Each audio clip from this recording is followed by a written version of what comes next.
오늘 저에게 주신 하나님 말씀 함께 보도록 하겠습니다.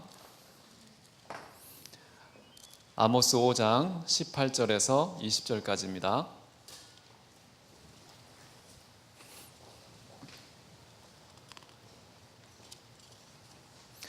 아모스서 5장 18절에서 20절, 18절 제가, 19절 여러분이, 20절은 함께 합독하겠습니다.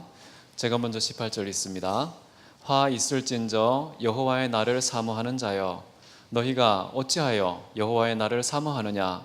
그 날은 어두움이요 빛이 아니라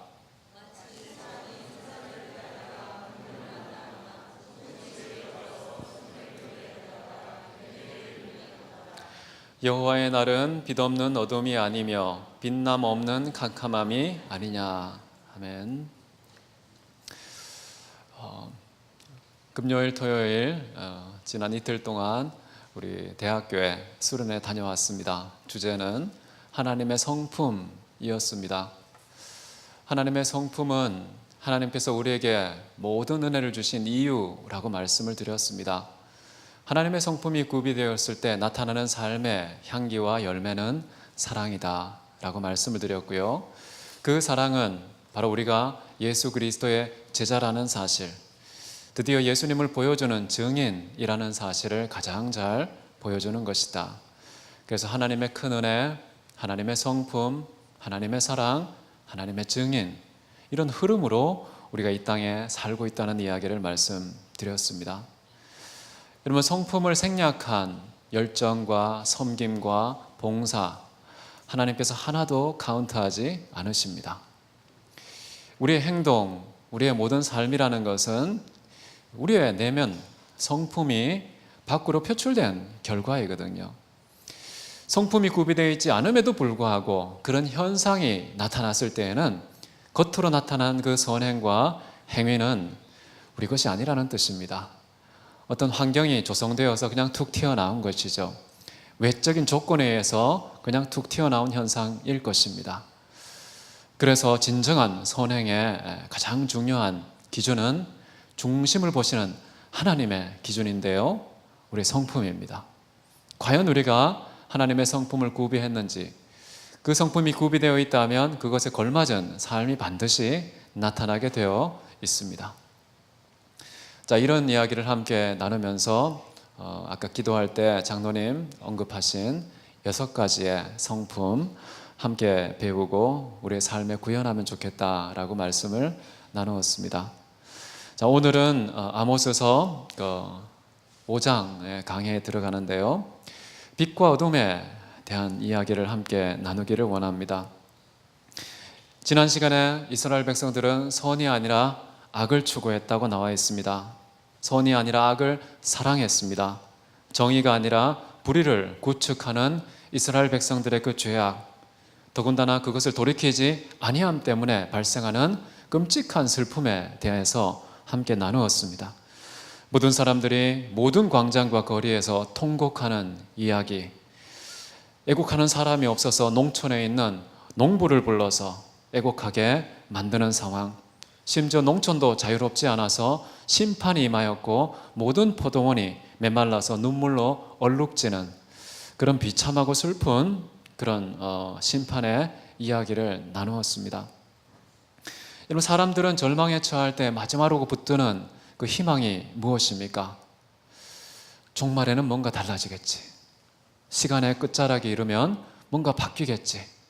종말의 반전을 기대하는 것이 절망 가운데 있는 사람이 그나마 붙잡는 마지막 신락 같은 희망일 것입니다. 오늘은 그 종말에 대한 이야기가 언급되고 있습니다. 여호와의 날이라는 명칭으로 종말에 기대하고 또 종말은 어떤 일이 일어날 것인지 하나님께서 말씀하고 있는 그런 대목이 되겠습니다. 많은 사람들이 종말에 대한 개념을 오해하고 있습니다. 특별히 세상 사람들은요, 종말을 그렇게 좋게 평가하지 않습니다. 너무나 물러터진 약자들이 강자들에 의해서 가지고 있는 그 악감, 증오, 분노의 해방구 역할을 하는 것이 종말이라고 해석을 합니다. 종말에는 너희들 죽었어. 살아있을 때도 계속 복수의 이빨을 갈지만 힘이 없으니까 복수는 못하고 그 복수의 기한을 연장해서 사후에 두고 보자. 죽고 난 다음에 너희들은 끝이야.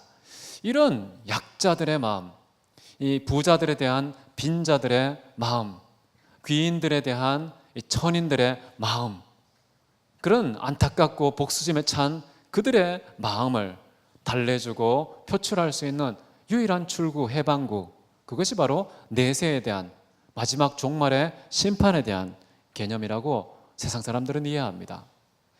굉장히 그럴듯해요. 실제로 우리가 삶을 살다 보면 세상에서는 우리 눈에 그런 것들이 많이 관찰됩니다. 그러니까 끄덕끄덕거리면서 일리가 있는 설명이구나라고 우리도 받아들일지도 모르겠습니다. 그러나 그런 것은 현상적인 이해와 설명일 뿐입니다. 성경은 분명히 마지막 날이 있다고 이야기를 합니다. 종말은 다가오고 있다고 얘기하고요. 각자가 맞이하는 종말의 시점은 또 다양하다고 말씀하고 있습니다. 지금 이스라엘 백성들도요, 보니까 광장에서 모든 사람들이 애곡을 합니다. 거리마다 통곡이 흘러넘치고 있습니다. 너무나 비참한 이 현실, 뭔가 마지막 순간에는 반전이 있겠지. 종말의 순간에는 하나님께서 다시금 우리를 회복해 주시겠지. 자, 그런 기대감을 가지고서 종말을 사모하는 이스라엘 백성들에 대해서 하나님께서 어떤 답변을 주고 계신지 오늘 읽은 짧은 세 절에 잘 나타나 있습니다. 18절을 한번 보십시오. 화 있을진저 여호와의 날을 사모하는 자여, 너희가 어찌하여 여호와의 날을 사모하느냐. 여호와의 날은 종말입니다. 근데 그런 날을 사모하는 게 무엇이 문제일까요?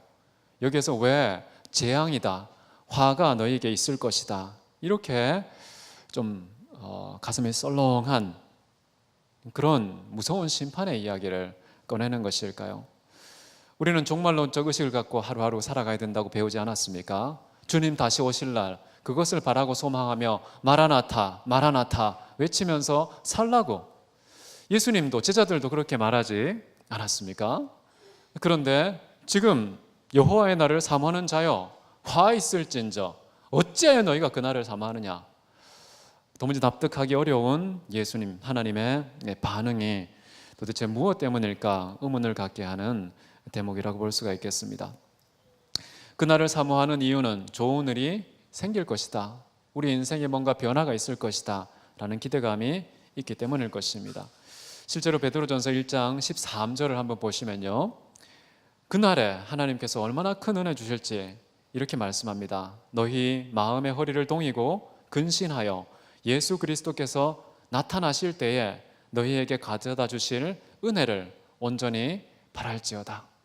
그 마지막 날 예수님 다시 오시는 그 재림의 때에 반드시 그께 주님께서 은혜를 가져다 주실 것이고 우리는 그것을 온전히 바라는 그런 태도와 반응을 취해야 한다라고 지금 베드로가 가르치고 있는 것이죠.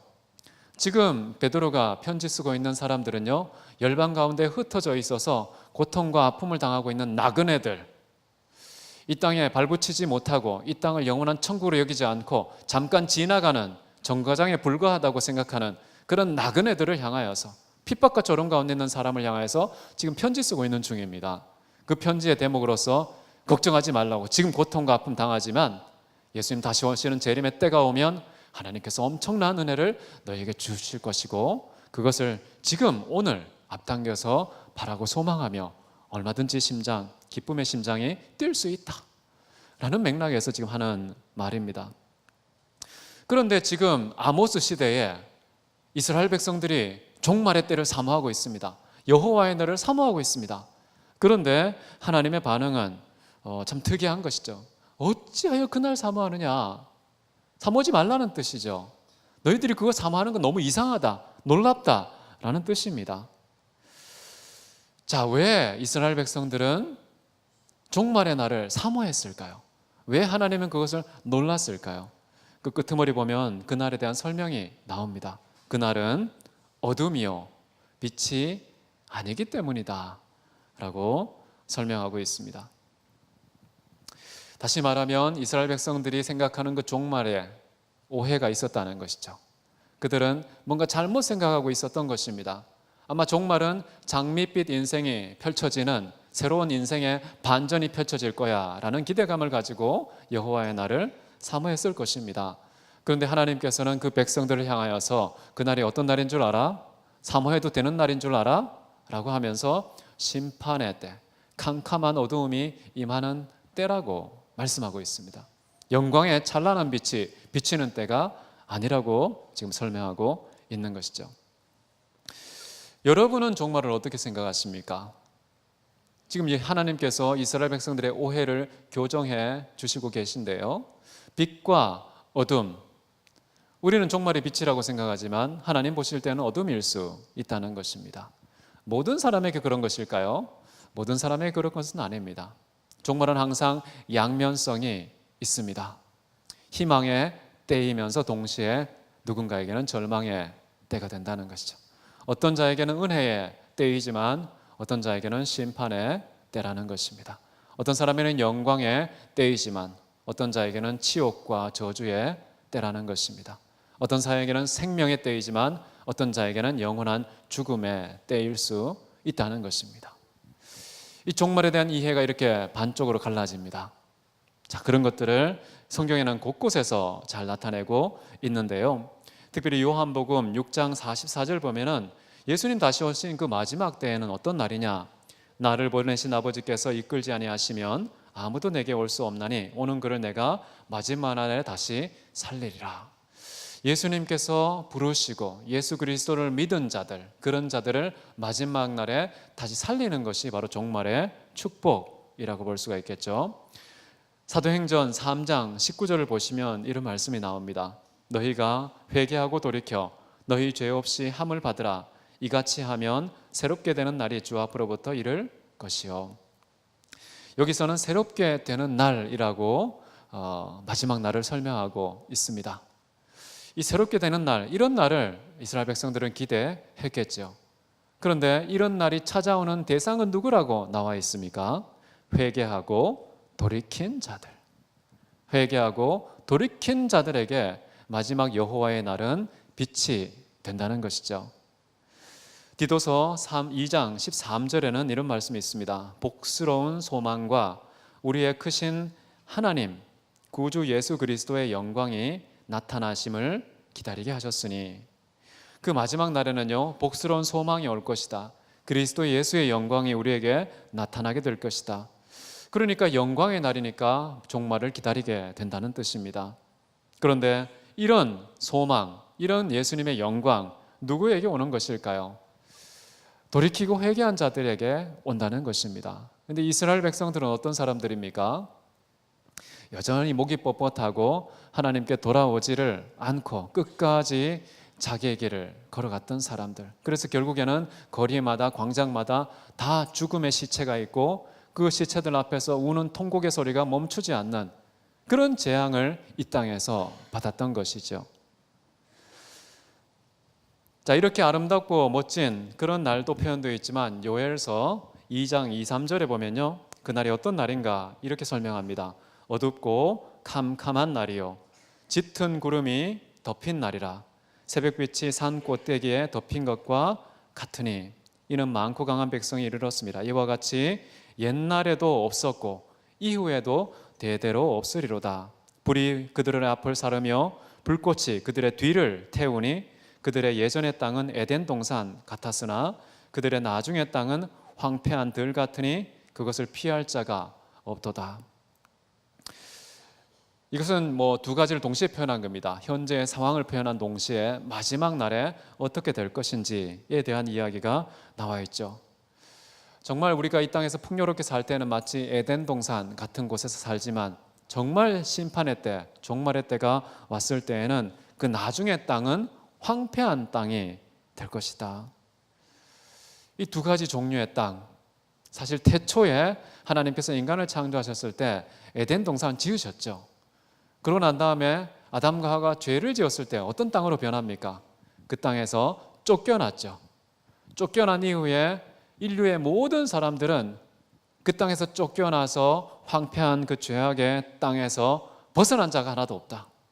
벗어난 자가 아무도 없다. 그것을 피할 자가 없다는 사실을 우리는 태초에 이미 확인했고요. 그 다음에 이스라엘 백성들에게서도 확인이 되었습니다. 한 사람도 남지 않고 다 멸망하고 포로로 잡혀가고 죽음을 당하고 그런 끔찍한 멸망의 땅을 다 디디게 됐습니다. 근데 마찬가지로 종말의 때가 이르면 또 그런 땅이 반복된다는 것입니다. 우리가 지금 살고 있는 이런 땅 이제 바뀌게 된다는 것이죠. 스바냐서 1장 15, 16절에도 이런 말이 나옵니다. 그날은 분노의 날이요 환난과 고통의 날이요 패망과 황폐의 날이요 캄캄하고 어두운 날이요 구름과 흑암의 날이요 견고한 성읍들이 무너지고 높은 망대가 허물어지는 그런 날이라고 설명하고 있습니다. 이 마지막 날에 대한 이스라엘 백성들을 향한 설명들이 대단히 부정적인 것을 우리 구약의 구절을 통해서 볼 수가 있습니다. 뭐 하나 밝은 그런 이야기가 나타나지 않고 있죠. 자, 이런 날들을 이제 베드로가 좀 정리를 해주는 구절이 있습니다. 도대체 마지막 날은 어떤 것일까? 이 두 가지 희, 비가 교차하는 날인데요. 그 두 가지 현상을 함께 이렇게 표현하고 있는데요. 베드로후서 3장 12절에서 13절까지 두 절인데요. 한 목소리 한번 읽어보겠습니다. 시작. 하나님의 날이 임하기를 바라보고 간절히 사모하라. 그날에 하늘이 불에 타서 풀어지고 물질이 뜨거운 불에 녹아 지려니와 우리는 그의 약속대로 의가 있는 곳인 새 하늘과 새 땅을 바라보도다. 여러분, 이 땅이 영원한 천국이라고 생각하는 사람, 영원히 살 것 같은 그런 마음으로 이 땅에 살고 있는 자들에게는 우리가 그렇게 찰떡같이 믿었던 이 하늘과 이 땅이 체질이 녹아 없어지고 뜨거운 불에 녹아 없어지는 그런 때가 온다는 것입니다. 우리의 소망도 불타고 다 녹아 없어지겠죠. 이 땅에 소망을 두는 자, 이 땅에서 영원히 살 것 같은 그런 사람으로 사는 그런 사람들에게는 심판의 날이요 멸망의 날, 녹아 없어지는 날이 될 것입니다.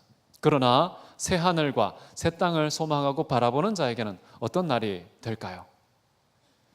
정말 그 하늘과 그 땅이 임하는 그런 날이기 때문에 기쁨과 회복과 치유와 소망과 영광의 날이 될 것입니다. 그런 날을 베드로후서 3장 7절에도 이렇게 말합니다. 이제 하늘과 땅은 그 동일한 말씀으로 불사르기 위하여 보존하신 바 되어 경건하지 아니하는 사람들의 심판과 멸망의 날까지 보존하여 두신 것이니라. 자, 이 땅의 하늘과 땅은 심판의 때까지 지금 보존해 두신 것에 불과하고 심판 날에는 없어지고 하나님께서 예비하신 새 하늘과 새 땅이 임하게 될 것이다 라는 말씀을 하고 있습니다. 스바냐서 1장 8, 9절에도 이 동시대에 아모스하고 비슷한 예언을 했는데요. 여기에는 이 마지막 날에 슬퍼하고 고통과 멸망에 처하게 될 두 종류의 사람들을 언급하고 있습니다. 한번 또 한 목소리를 읽겠습니다. 여호와의 희생의 날에 내가 방백들과 왕자들과 이방인의 옷을 입은 자들을 벌할 것이며 그날의 문턱을 뛰어넘어서 포악과 거짓을 자기 주인의 집에 채운 자들을 내가 벌하리라. 하나님을 믿지 않고 하나님을 섬기지 않는 이방 사람들, 방백들, 왕자들, 그 모든 사람들에 대해서 하나님께서 형벌을 내리실 것이다. 두 번째는요, 그 희생의 날에 포악과 거짓을 자기 주인의 집에 채운 자들. 자기 주인의 집은 어디입니까? 이스라엘 백성 아닙니까? 그 백성 가운데에서 포악과 거짓을 가득 채운 자들, 그들에 대해서도 하나님께서는 심판을 내리신다라고 말씀하고 있습니다. 오늘날 적용한다면 어떻게 되겠습니까? 하나님의 교회에 포악과 거짓을 채운 유사 그리스도인, 진정한 하나님의 사람들은 아니면서 아주 비슷한 유사한 그런 사람들, 그런 포악과 거짓을 교회에 뿌리고 채우는 사람들, 그런 사람들에 대해서 하나님께서는 반드시 심판을 하신다는 겁니다. 이스라엘 백성들은 지금 현실이 너무나 고달프고 답답한 절망 가운데 있습니다. 너무 캄캄한 그런 날이 언젠가는 태양이 임할 것이라고, 새로운 태양이, 새로운 빛이 임하는 그 여호와의 날이 올 것이라고 생각을 했습니다. 그러나 그 사람들은 어떤 사람들입니까? 포악과 거짓을 이스라엘 백성 가운데 가득 채웠던, 그러면서도 돌이키거나 회개할 줄 모르는, 끝까지 자기 길을 걸어갔던 그런 사람들이었기 때문에 너희가 어찌하여 여호와의 날을 사모하느냐, 너희들 미쳤구나 라고 생각한 겁니다. 이 사람들은 뭔가 이 절망의 때가 끝나면 새로운 반전이 임할 기대감을 갖고 있지만 그것은 잘못되었다고 19절에 이렇게 말하는 것이죠. 마치 사람이 사자를 피하다가 곰을 만나거나 혹은 집에 들어가서 손을 벽에 대었다가 뱀에게 물림 같도다.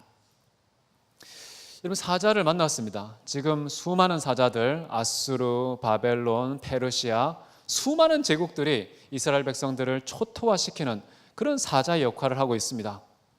이런 사자의 때가 지나가면, 피하면 드디어 이제 안전한 곳이 있겠지라고 기대했지만 그들을 기다리고 있는 것은 뭐라고 얘기합니까? 곰이 기다리고 있다는 것입니다. 그것은 어쩌면 여호와의 날, 마지막 그 심판의 때를 상징하는 것이기도 하겠지요. 집에 들어갔습니다. 집에 들어갔으니 이제는 안전하다, 이제는 내 평강이 시작되었구나 라고 생각하지만, 그러나 속에 벽을 대었다가 뱀에게 물리는 생각지도 못한 그런 재앙을 만난다는 것. 이제는 드디어 안전한 하나님의 나라, 이 마지막 날에 새 하늘과 새 땅에 들어갈 것이라고 그런 집에 있다고 생각하겠지만, 이제 뱀으로 상징되는 그 사탄의 밥이 될 수 있다는 것입니다. 사단의 먹잇감이 될 수 있다는 것, 굉장히 끔찍한 말이 아닐 수가 없습니다. 자, 이제 마지막 절을 한번 보십시오. 20절에 보시면 여호와의 날은 어떤 날이냐, 다시금 반복합니다. 빛 없는 어둠이 아니냐, 빛남 없는 캄캄함이 아니냐. 빛과 빛남이 아니라 어둠과 캄캄함이 바로 여호와의 날이다 라고 지금 설명하고 있는 것이죠. 빛과 어둠, 하나님께서 태초에 이 땅에 처음으로 창조한 피조물은 무엇일까요? 빛이 있으라. 하나님께서 빛을 창조하셨습니다. 그런 다음에 그 빛을 특정한 곳에 나누시면서 빛과 어둠을 나누시게 됩니다. 어둠은 당연히 빛이 없는 곳이고 빛이 있는 곳에는 빛으로 분류되었습니다. 그래서 빛을 낮이라 칭하시고 어둠을 밤이라 칭하셨죠. 빛을 다스리는 것을 태양, 이 광명체를 만드셨고요. 어둠을 다스리는 밤의 광명체는 달과 별들이었습니다. 하나님께서 그렇게 창조를 하셨죠. 한번 생각해 보십시오. 하나님께는 빛과 어두움이 구분이 있겠습니까? 없겠습니까? 빛을 만드신 분, 어둠을 만드신 분, 그걸 구분하신 분에게는 빛과 어두움이 구분이 없는 것입니다. 그런데 피조물에게는 빛과 어두움이 있습니다. 태초에 만드셨습니다. 가장 먼저 만든 것이 빛과 어둠이고요. 마지막 종말의 날에 우리가 경험하게 될 것은 빛과 어둠이 될 것입니다. 그런데 하나님께는 그 빛과 어두움이 일반이다 라는 표현이 시편 139편 12절에 이렇게 나옵니다. 주에게서는 흑암이 숨기지 못하며 밤이 낮과 같이 비추이나니 주에게는 흑암과 빛이 같음이니이다. 여호와의 그 마지막 날, 하나님께서는 딱 한 날입니다. 똑같은 날입니다. 그러나 피조물에게는 명암이 갈라지는 날, 흑과 백이 구분되는 날, 축복과 심판이 구분되는 그런 때가 바로 종말의 날이라는 것이죠. 여러분의 종말은 어떤 종말인 것 같습니까? 마지막 날에 여러분이 만나게 되는 것은 빛일까요? 아니면 어둠일까요? 그것을 구분하는 기준은 무엇이며 그것을 확인할 수 있는 방법은 무엇일까요?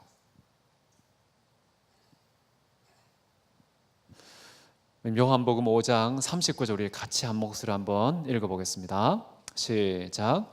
이를 놀랍게 여기지 말라. 무덤 속에 있는 자가 다 그의 음성을 들을 때가 오나니 선한 일을 행한 자는 생명의 부활로 악한 일을 행한 자는 심판의 부활로 나오리라. 자, 마지막에 명함이 갈라진다고 그랬습니다. 빛과 어둠으로 갈라질 텐데요, 그 마지막 날에 모든 사람들이 다시 부활을 할 것입니다. 그런데 어떤 사람들은 생명의 부활로, 어떤 사람은 심판의 부활로. 이렇게 갈라지는 기준은 무엇입니까? 선과 악입니다. 그런데 태초에 인간은 그 선악을 구분할 줄 몰랐습니다. 하나님이 기준이고 하나님만이 주체신데, 인간이 주인이 되고 인간이 기준이 되고 인간이 주체가 되는 그런 어리석음을 범했기 때문에 악을 선택한 것이죠. 모든 인류는요, 태초에 선악을 구분하는 그 나무의 열매 앞에서 악을 선택하는 어리석음을 범했고, 그 모든 인류가 죄를 짓고 죽음이 온 세상에 들어오게 되는 그런 끔찍한 일들이 전개되었습니다. 그런데 하나님께서는 마지막 심판의 날에 선악을 다시 한번 꺼내십니다. 처음에 태초에 꺼냈던 그 카드, 마지막 심판의 때에 다시 그 카드를 꺼내십니다. 또다시 선과 악을 기준으로 해서 이 마지막 날을 맞이하신다는 거예요. 근데 이스라엘 백성들은 어떻게 했습니까? 선을 추구했습니까? 악을 추구했습니까? 지난주에 함께 살펴본 것처럼 악을 추구했죠. 정의를 추구했습니까? 불의를 추구했습니까? 불의를 추구했죠. 그래서 하나님께서는 지금 이스라엘 백성들 향해서는요, 너희가 어찌하여 여호와의 날을 사모하느냐? 그날은 심판의 부활이 있을 것입니다. 왜요? 악을 행하였기 때문에, 불의를 저질렀기 때문에 너희들은 그 길을 갈 수밖에 없다고 말한 것입니다. 이런 게 마지막 때의 빛과 어두움을 확인하는 방법입니다. 궁극적인 기준은 뭘까요? 궁극적인 기준은 이 확인하는 방법과는 좀 다른 것입니다. 그 기준은 나의 행동에 있지 않습니다. 이 땅에서는 선을 행하는 자가 아무도 없습니다. 선을 찾는 자도, 선을 추구하는 자도, 이룬 자도 아무도 없습니다. 그럼 모든 사람이 지옥 가는 게 마땅하겠죠. 심판의 부활을 맞이할 수밖에 없겠죠. 그런데 그 기준은 다른 데 있습니다. 누가 기준이실까요? 예수 그리스도가 기준인 것입니다. 예수 그리스도를 믿는다는 것은 여호와께 돌이킨 자, 회개한 자를 말하는 것입니다. 구약에서 여호와께 돌이켰다, 여호와께 회개하고 돌아왔다, 이 말은 신약에서는 예수 그리스도를 믿었다 라는 것입니다. 그리스도 예수를 믿은 자, 주께 돌이키고 회개한 자, 그에게는 하나님께서 그리스도 예수의 날에 준비하신 은혜를 베풀어 주신다. 생명의 부활이 임하게 될 것이다 라고 말씀하시는 것이고요. 그렇지 않은 사람, 그리스도 밖에 있는 자들은 악으로 분류됩니다. 악으로 분류됩니다. 그래서 악한 행위를 저질렀기 때문에 심판의 부활을 맞이하게 된다는 것이죠. 기준은 예수 그리스도입니다. 그런데 누가 그리스도에게 속한 자냐? 확인할 길이 있습니까? 없습니까? 없습니다. 그나마 우리가 이 땅에서 확인할 수 있는 방법이 있다면 그 사람이 선을 행하는지, 그 사람이 정의를 세우고 있는지. 지난 주일 설교 제목이 뭐였습니까? 선을 구하고 정의를 세우라 라는 것이었는데요, 이게 우리가 정말 그리스도에게 속했구나를 확인하는 방법입니다.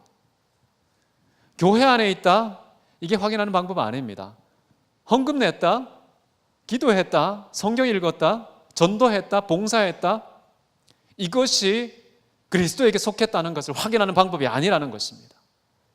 나 입으로 예수님 불었어, 내 입술로 예수님 얼마나 많이 말했는 줄 알아? 라는 것이 과연 그리스도께 속했다는 기준일까요? 그렇지 않다는 거예요. 아모스가 말하고 있는 기준은요, 확인하는 방법은요, 과연 그 사람이 선을 행하고 있는지, 정의를 세우고 있는지, 그것에 의해서 하나님께 속했는지, 그리스도에게 속했는지를 확인하게 된다는 것입니다. 오늘날 교회가, 기독교가 사회의 지탄을 많이 받고 있지 않습니까? 정의와 선행의 공급처가 교회여야 하는데요, 교회가 사회의 어떤 도덕의 평균치에도 이르지 못하는 그래서 늘 법정에 서야 하는 사람들이 대체로 성도님들인, 목회자들인 그런 경우들이 얼마나 많습니까? 우리는 하나님께 소득했다는 걸 어떻게 보여줄 수 있습니까? 예수 그리스도의 사람이라는 걸 어떻게 보여줄 수 있습니까? 사랑과 정의가 입맞춘 십자가의 희생적인 사랑을 통해서만 증명할 수 있지 않습니까? 근데 그 십자가의 사랑은 정의와 선이 맞물려 있는 것입니다. 근데 그런 것을 보여주지 않으면서 나는 그리스도에게 속했다고, 정말 마지막 때에 화려한 종말이 나에게 임할 거야, 여호와의 날이 나에게 임할 거야, 정말 그날을 사모합니다, 여호와여 마라나타 마라나타 외치면 하나님께서 깜짝 놀라가지고 어쩌면 이스라엘 백성들에게 했던 이 반응을 보이실지 모릅니다. 너희들 미쳤느냐? 어찌하여 여호와의 날을 사모하느냐? 이런 반응이 온다면 얼마나 가슴 철렁한 일일까요? 누구도 장담하지 못합니다. 주님, 저는 기적을 행했는데요, 선지자처럼 살았습니다, 귀신 다 쫓아냈습니다. 그렇게 말할지라도요, 하나님께서 내가 너희를 도무지 알지 못한다, 이 불법을 행한 자들아, 이렇게 책망할 수 있다는 거예요. 저는 아마 믿기로 그 사람들은요, 예수님의 성품을 구비하지 않고 겉모습만 종교적인 행위를 했던 사람 같아요. 겉모습만. 얼마든지 연출할 수 있거든요.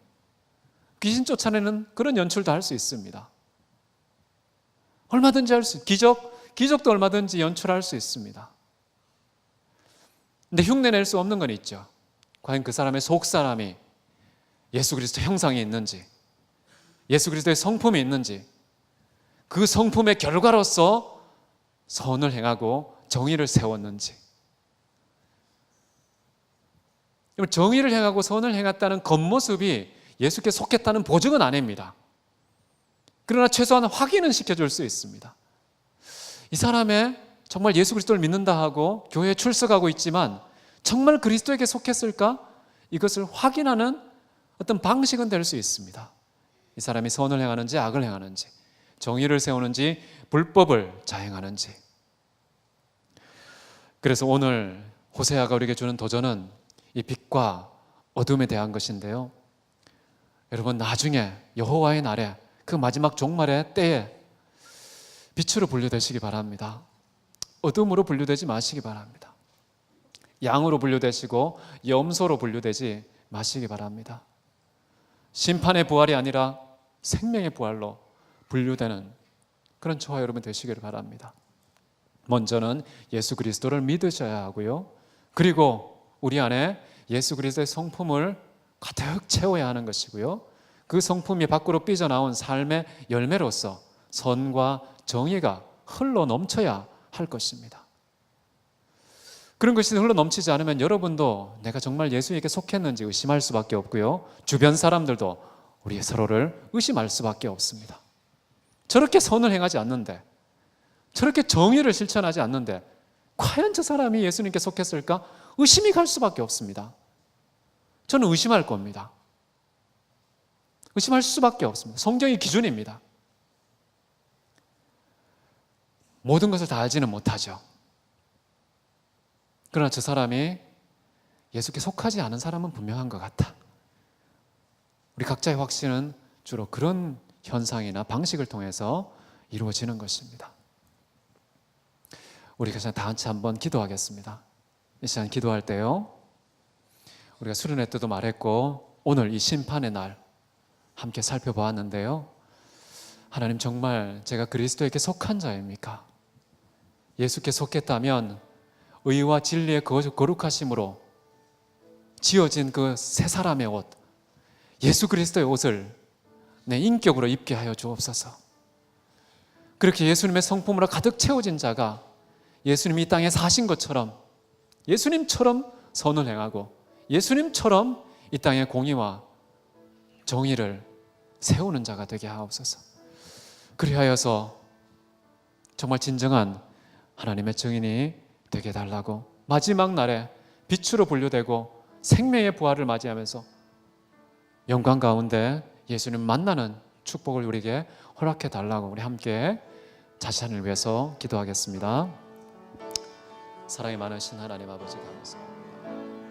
존귀하신 우리 주님 함께 하셔서 저희들이 뭔가 마음과 심령이 온전히 이 어둠 가운데 회복되기를 원합니다. 선과 악의 질서 앞에서 손으로 분류되는 자가 되게 도와주시옵소서. 그리스도 예수를 믿고 그리스도 예수의 성품이 우리 안에 세워지기를 간절히 소원합니다. 주님, 예수 그리스도의 선과 정의가 우리의 삶이 되게 도와주시옵소서. 십자가를 붙들고 짊어지며 살아가는 우리가 되게 하여 주시옵소서. 존귀하신 우리 아버지 하나님의 그 거룩과 영광 앞에 당당히 서서 주님의 거룩과 축복이 많은 은총의 소유자가 되게 도와주시옵소서. 아버지,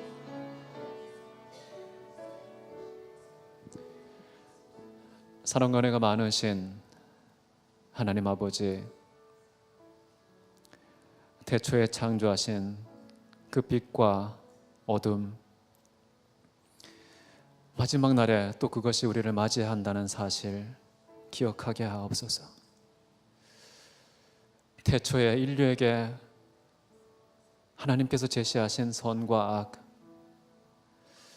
그 앞에서 무너지고 실패했던 그 첫사람 아담의 모든 문제를 회복하신 둘째 아담 그리스도 예수의 은혜로 말미암아 우리가 선에 속하게 하신 것 감사를 드립니다.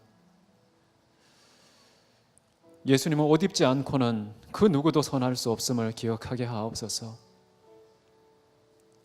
하나님의 아들의 형상을 온전케 하는 것이 만세전에 작정된 것임을 기억하게 하옵소서. 그렇게 예수 그리스도께서 이 땅에 보여주신 그 선과 정의, 십자가의 그 놀라운 사랑, 그것을 실천하지 않는데도 우리가 여전히 그리스도 예수에게 속했다는 확신이 도대체 어디에서 나온 것인지 우리 자신을 돌아보기 원합니다. 막연한 종교심 때문에, 관념 때문에 우리가 속고 있지는 않은지 우리 자신을 돌아보기 원합니다. 대학교에 과연 하나님께 속한 몸입니까? 어떻게 증명할 수 있습니까?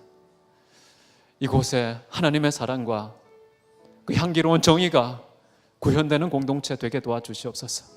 우리 개개인이 속한 모든 삶의 현장에서 하나님의 정의와 사랑이 구현되는 통로가 되게 도와주옵소서. 마지막 날에 우리 모두가 빛 가운데 상봉하기 원합니다. 생명의 부활로 모두가 다 만나기를 원합니다. 주님, 이런 놀라운 영광과 축복, 아직도 하나님을 알지 못하는 이 세상 가운데 빛을 발하며 향기를 발할 수 있도록 우리를 증인으로 사용하여 주옵소서. 대학교에 그리 사용하실 주님 찬송하며 살아계신 예수님의 이름으로 기도했습니다. 아멘.